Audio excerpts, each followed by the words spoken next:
Hi friends from EggFeathers Homestead. I'm Silver and I am going to bring you along for what we eat in a day. Full disclosure, I actually filmed this yesterday, so you'll notice my clothes are different. That's why. I hope you enjoy and come along with us to see what we eat in a day. Our first order of business this morning was a peanut butter smoothie.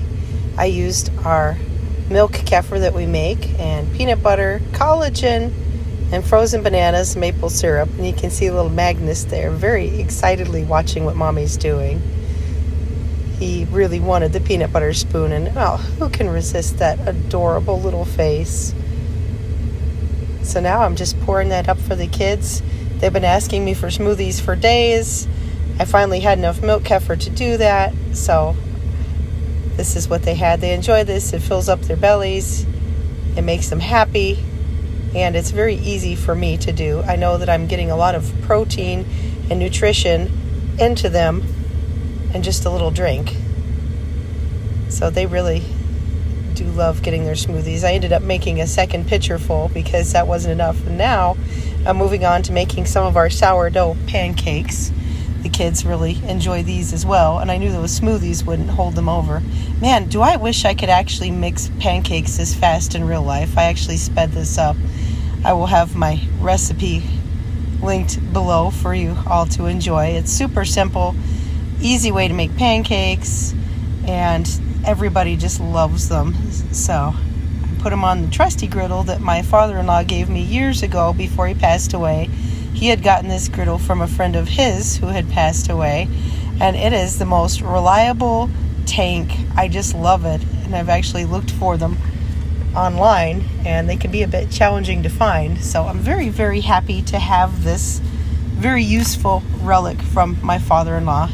He left me several things that I really enjoy using because it just reminds me of him. He's been gone a long time, but this way I can just remember him. And the yellow bowls that I use for my mixing came from another friend of ours who passed away recently, Mr. Ed. Mr. Ed was quite a guy. He liked to come over and play with the kids and get them all spun up. Oh my goodness, we miss him a lot. He's a very, very good man. So anyway, here we are, and just about done. I like to use a pizza cutter to cut up pancakes. The little one is for Mr. Magnus, but you can see there I'm using a pizza cutter. I found that's way easier than just using a regular knife. It goes fast, everybody's happy. Now it's time to chop some onions for lunch. Today we are going to have tacos, and I'm warming up meat that I had frozen before. Don't tell the kids, but I added lentils. So anyway, that's what I'm working on now. I like to put a dish drawing mat underneath my cutting board so that it doesn't slide around. I see people cutting vegetables and things on cutting boards that are sliding around, and it just makes me cringe. I don't care to cut my fingers, so this works out really well for me.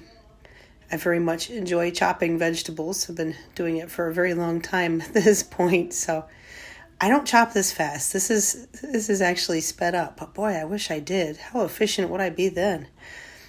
So I'm going to continue cutting up the onion, even though I don't need all of it for this meal, because I don't want to have to get out the cutting board, get things dirty, do it all over again. I'd rather just take care of all of it right now. So I will go ahead and finish chopping this up and save myself some work later at dinner time.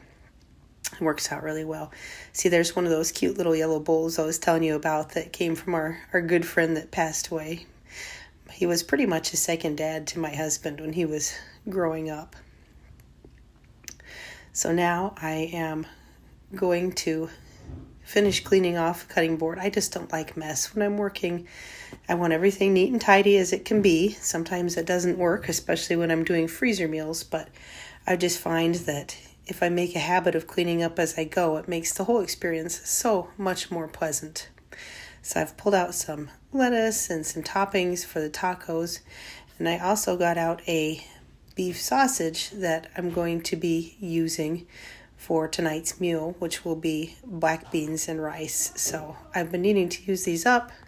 So when I'm doing my work in the kitchen, I try to think of ways how I can just streamline things, because though I love being in the kitchen, sometimes I feel like that's the only place I am. I still have kids I need to homeschool. I have a house to keep clean. Luckily, the kids help tremendously with chores, whether they like it or not.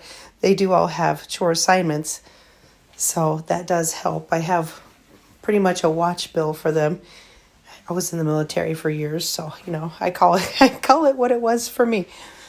But they do have their list of things that they need to do, that they're assigned every day, and that helps things run smoothly. When you have such a large family and you homeschool, you home life, you home everything, you have to have some kind of an efficient system or it gets really frustrating. In fact, there's one of my helpers, Aiden. I asked him to put some plastic wrap over our prepped meat and vegetables so that we can have that ready for dinner. And now it's time to grate some cheese to go on top of those tacos, and whatever is left over will be used to top the black beans tonight for dinner. Like I said before, I sure wish it was this fast in real life. I wish I could fast forward myself 5 times. Wouldn't that be cool? But that's okay. We'll just do it for the video because really, how exciting is it to watch cheese get grated? But again, this is about maximizing my time in the kitchen. I do enjoy being there, but I don't want to have to wash the dishes over and over again if I can help it. So I like grinding my cheese like this. I've bought pre-ground cheese. I'm not really keen on the ingredients in it. It's very convenient. Sometimes I will buy it. However, I much prefer just grinding it up as I go. Then I know it's fresh. I know there's no additives or anything in there added to prevent spoiling. So now I'm just cleaning up, and there's the meat. That's the taco meat with lentils. That was 2 pounds. I also had some leftover soup that I had made yesterday that you'll see coming up. Oh man, this taco meat was so good. You can't even tell there's lentils in there. Well, they kind of can, but they don't say anything. And here's the soup. This was cabbage. There was some leftover hamburger and sausage from our spaghetti night the night before. So I made this huge pot of soup yesterday. I just threw everything I could in it. It was really good. Oh, and there's Mr. Leif. Mr. Leif's ready for his taco. So again, I just set out the toppings. I let the older kids do what they want with theirs, but the younger ones, I put them together for them so that they can enjoy their meal. Oh, I just love having fresh canned salsa on the shelf. All of these things, all these jars that I crack open, it just makes all that work throughout the year so worth it. When you actually see your hard work come to fruition, it's just wonderful. And here we go. This is our dinner. This is black beans soup, and there's sausage and onions.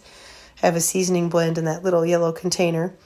And then we have some melted butter in the cast iron skillet because I'm also going to make a dessert. I do not make dessert every night, but I had a bunch of jars of pie filling, so we decided to make a cherry cobbler. So you kind of see me going back and forth. Oh, actually, you know what? That pan, I had already poured out the butter, and I just put bacon grease in it. That was for our cornbread. And then here's the jars of pie cherries. Elizabeth is helping me out, and there's our ingredients for the cobbler topping. Now to back up a little bit, I did make cornbread to go with this, and it's important when you're making cornbread, if you want it to turn out really well, you warm up the grease in your cast iron skillet in the oven until it's screaming hot. And when you do that and you pour the batter into that pan, it starts cooking immediately, and you get a lovely crust on it, and it just tastes so good that way. You don't have to do it that way, but that's the way I always do. I love cast iron skillet cornbread. I don't think there's anything better in the world than that. And that's just the way my mama taught me. It's the way I do it. Melt whatever fat that you have in that pan in the oven until it gets nice and smoking hot. Pour your batter in, and you will get the best, most delicious crust. Oh, and there's Izzy pouring it. We found out later 2 jars was way too much filling. That cobbler took a long time to bake, a long time. But boy, did it taste good. We're still eating on it the next day after this video, too. So she's just doing such a good job. She's a big helper. She loves to cook. It's like one of her favorite things. So whenever I'm doing something in the kitchen, I normally have the kids, I call the 3 Musketeers. They always like to help me. Oh, and I'm just telling Elizabeth, okay, you mix these together and pour it over the fruit. But the 3 kids, the 8-year-old, the almost 10-year-old, which is Elizabeth, and the 11-year-old Aiden, they are very helpful. And now I'm opening a couple jars of black beans that I had canned a few days ago. I was out of canned black beans. I went to the store and I was shocked to see almost $6 price tag on a jar of beans. I buy my beans in bulk from Azure Standard, and it is so easy to can beans. I just see no reason to go buy cans of beans. So that's what I did. I didn't even bother cooking them. I just soaked them, put them in a jar, put cold water in, put them in a cold canner, and they came out beautifully. I'll do a video on that. It's similar to the chickpea one, but even easier, really. So Miss Elizabeth is busily mixing this up. That's one of her favorite things to do, is mix. So there's no skin off of her nose. And I'm just in the background cleaning up and working on the rest of dinner. And it's such a joy. It's such a joy to have your children join you in the kitchen, have that fellowship time together. In our home, it definitely centers around the kitchen because it feels like I'm always cooking. When breakfast is done, it's time to do dishes, and then very short time later, everybody wants a snack, and then after that, it's time for lunch, and then normally they want another snack, and then it's time for dinner. I did not show snacks today. They kind of graze. They find chips, or they find crackers, or they find carrots. They have quite a bit that they can choose from. If we have hummus, they like to dip their veggies in hummus. So we also normally have some kind of baked goods in our house, whether it be cookies or cinnamon rolls. I've been experimenting with my sourdough cinnamon roll dough, so they have been enjoying some treats.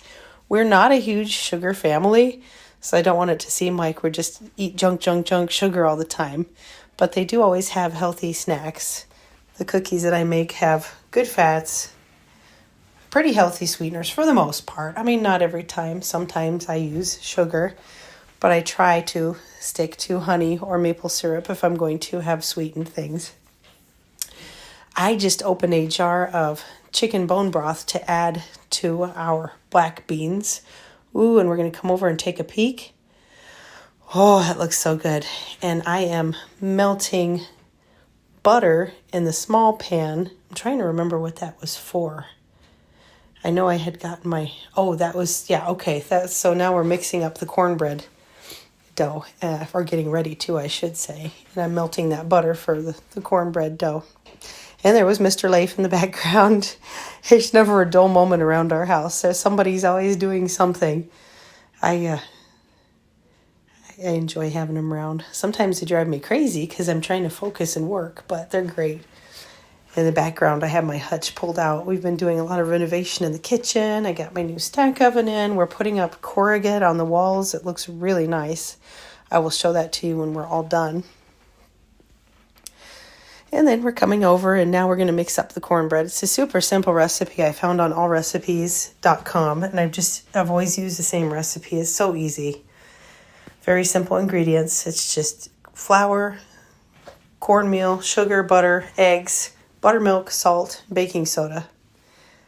And you mix it up, and then you put it into that hot cast iron skillet. I grew up with sourdough cornbread. My mom, you've heard me talk about her cooking before. She's just a wonderful cook. She always has been. She taught me a love for cooking when I was 9 years old. I remember we were out gold mining, and I wanted to have fried fish. There was just abundant trout. And she and my dad were busy gold mining, so I said, can you teach me how to fry fish?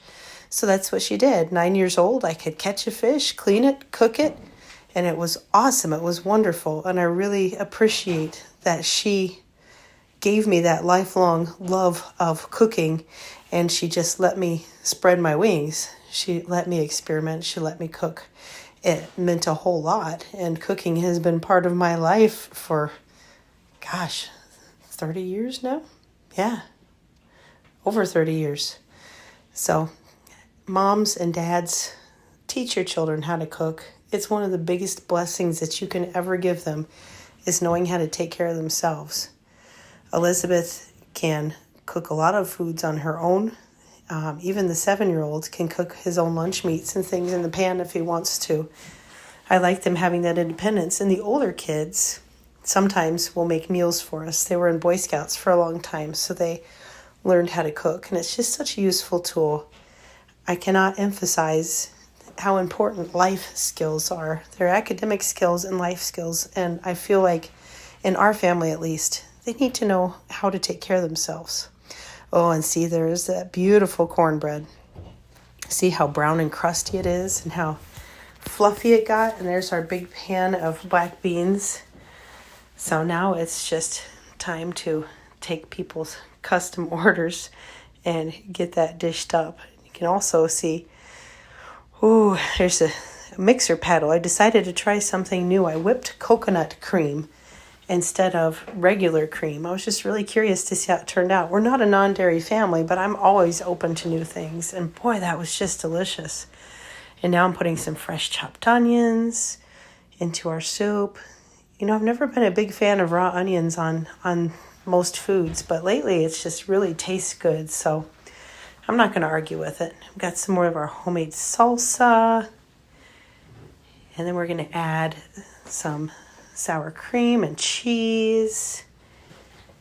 And then we like to put crushed up corn chips onto our black beans as well. And the fun thing about doing like a bar style like this is everybody gets to decide what they want. You know, they don't have to have the same thing. We have some really picky eaters, and this is a way to convince them that it's okay. It's okay to eat these foods. If they get to customize it, it makes it all so much better. Oh, look at that. Doesn't that look delicious? Oh, and there we go. There's that beautiful cherry cobbler with the whipped coconut cream. It was the bomb. So I hope you enjoyed. Thank you for coming along.